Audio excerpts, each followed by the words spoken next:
To David Harold's dismay, Booth intended to spend another night at the farm.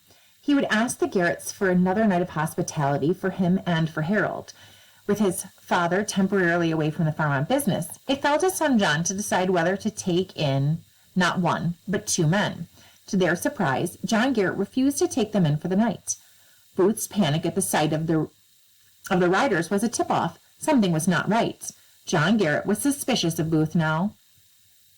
The 16th New York Cavalry rode into Port Conway on Tuesday, April 25th, late in the afternoon. Luther Baker spotted William Rawlins, the man who had offered to ferry Booth, Harold, Jett, Ruggles, and Bainbridge to Port Royal. From questioning Rawlins, Baker discovered that a man with a broken leg had crossed the river the day before, around noon. It must be Booth. That meant the fugitives were only about a day's ride ahead of them. Baker learned something else that interested him. Booth was now in the company of 3 Confederate soldiers. That could add to the danger of the mission to capture Booth. Rawlins then identified photographs of Harold and Booth. Rawlins and his wife also identified the 3 rebel soldiers, Willie, Jett, Ruggles, and Bainbridge. In a stroke of luck, they had also had an idea where Willie Jett might be headed. Jett had been courting a young lady whose father kept a hotel in a nearby town of Bowling Green. The soldiers' next destination was clear: cross the Rappahannock and then on to look for Jett. It was 4 p.m. on Tuesday, April 25th. John Garrett worried about what to do with his now unwanted guests. Soon, 2 horsemen, riding quickly from the direction of Port Royal, galloped toward the house at high speed. Booth and Harold left the front porch to meet them. Ruggles and Bainbridge hurried to bring the news. The Union cavalry was coming. The Confederates had seen the patrol crossing the Rappahannock on the ferry. Worse news, the patrol had seen the Confederates watching them from the river overlooking the ferry. Bainbridge and Ruggles turned their horses around and galloped away, heading away from where they had seen the patrol. Booth and Harold looked at each other, and without exchanging a word, ran for the woods behind Garrett's barn and waited. No cavalry arrived. If Booth's agitation about the riders worried Garrett, his flight into the woods with Harold frightened him even more. John Garrett complained forcefully, asking them to leave the house. While he argued with them, a thunderous sound shook the earth. "There goes the cavalry now," Garrett exclaimed. It was Union soldiers, but incredibly, they rode right past the front gate and raced on toward Bowling Green in pursuit of Willie Jett. John Garrett, certain Harold knew the patrol's purpose, asked them again to leave at once. Once again, Booth and Harold needed transportation. Where could they find horses or hire a team and a wagon? Garrett agreed to help them, taking them where they wanted to go himself if necessary. To his dismay, Booth and Harold said they did not want to leave until morning. The mood at the dinner table this night differed from the friendly atmosphere of the night before. The reluctant host talked no more of the Lincoln assassination. After supper, the fugitives again discussed where they might find transportation, probably horses. The Civil War had consumed most of the good horses in the South. They were scarce and valuable. John Garrett grew increasingly suspicious of the strangers. Did they intend to steal horses from the Garretts? Booth and Harold sat on the front porch, watching the evening sky's last clouds and colors fade to black.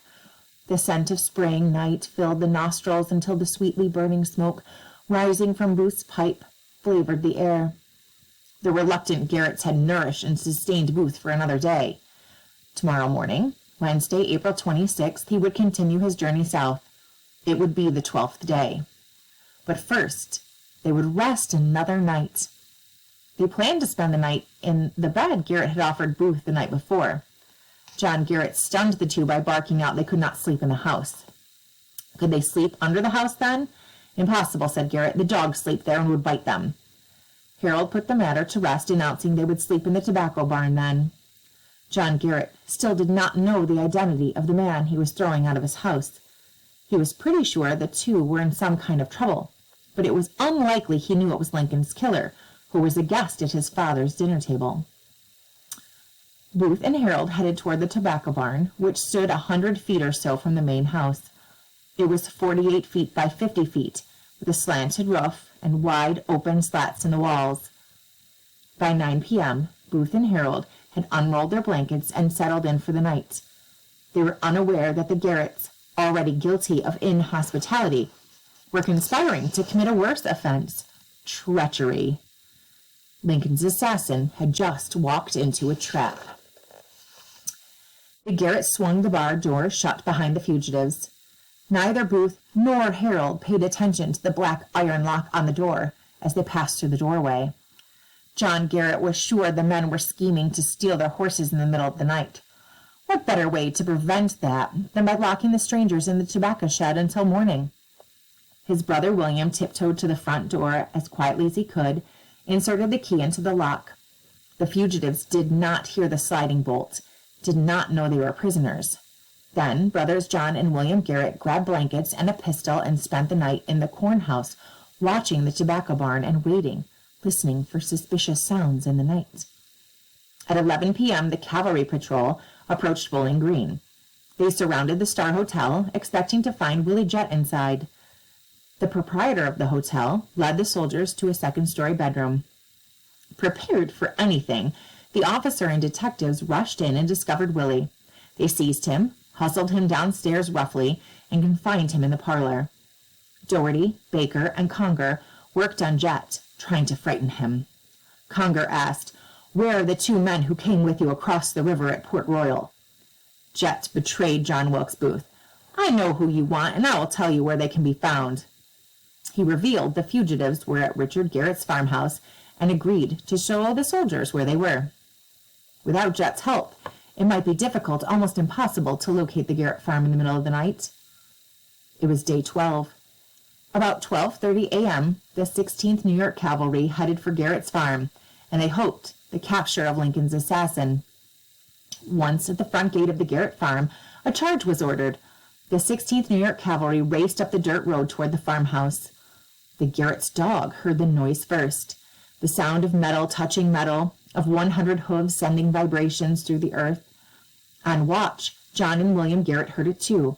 The barking of the dogs and clanking metal sounds finally woke Booth. Recognizing the unique music of cavalry on the move, the assassin knew he had only a minute or two to react before it was too late. "The cavalry is here," Booth hissed as he woke Harold. They snatched up their weapons and rushed to the front of the barn, where they discovered the door was locked. The Garretts had imprisoned them. Booth tried to pry the lock from its mountings. They had to flee immediately before the Union troops could surround them. They scampered up the back wall of the barn and tried to kick out a board so they could crawl out. With Booth's injured leg, even working together, he and Harold could not dislodge a board so they could escape to the woods. The Union column raced up the road and surrounded the farmhouse. Edward Doherty, Luther Baker, and Everton Conger dropped from their saddles, leapt up onto the porch, and pounded on the door. Richard Garrett climbed from his bed and walked downstairs in his nightclothes. In the tobacco barn, David Harold panicked. "You had better give up," he urged. No, the actor insisted. "I will suffer death first." Conger demanded of Richard Garrett, "Where are the two men who stopped here at your house?" Garrett turned out to be very reluctant to reveal Booth and Harold's whereabouts. Even the threat of hanging did not move Richard Garrett to reveal where the prey were hiding. Then Doherty seized John Garrett and put a revolver to his head, ordering him to tell him where the assassins were. "In the barn," he slowly revealed. "They're in the tobacco barn." The soldiers rushed to surround the barn. Baker ordered John Garrett to enter the barn and take the weapons from the fugitives. John had seen Booth's weapons and knew he would not hesitate to take refuge from his family's inhospitality and betrayal. No, he would not be the assassin's last victim. Baker explained that the mission was not optional. If he did not go to the barn, Baker would burn all of the Garrett property. He would end this affair with a bonfire and a shooting match. Baker unlocked the barn door, opened it a little, with Booth invisible just a few yards away. He clutched his pistols tightly, but held his fire. Baker seized John Garrett and half guided, half pushed him through the door, and closed it behind him. John Garrett urged Booth, still hidden in the dark, to give himself up. Like a ghostly vision, John Wilkes Booth, pale, haunting face, emerged from the darkness as his voice exploded. "Damn you! You betrayed me! If you don't get out of here, I will shoot you! Get out of this barn at once!" The assassin reached behind his back for one of his revolvers. A terrified John Garrett turned and ran, escaping the barn. Finally, at the climax of a 12-day manhunt that had gripped the nation, a heavily armed patrol of the 16th New York Cavalry had cornered Lincoln's assassin.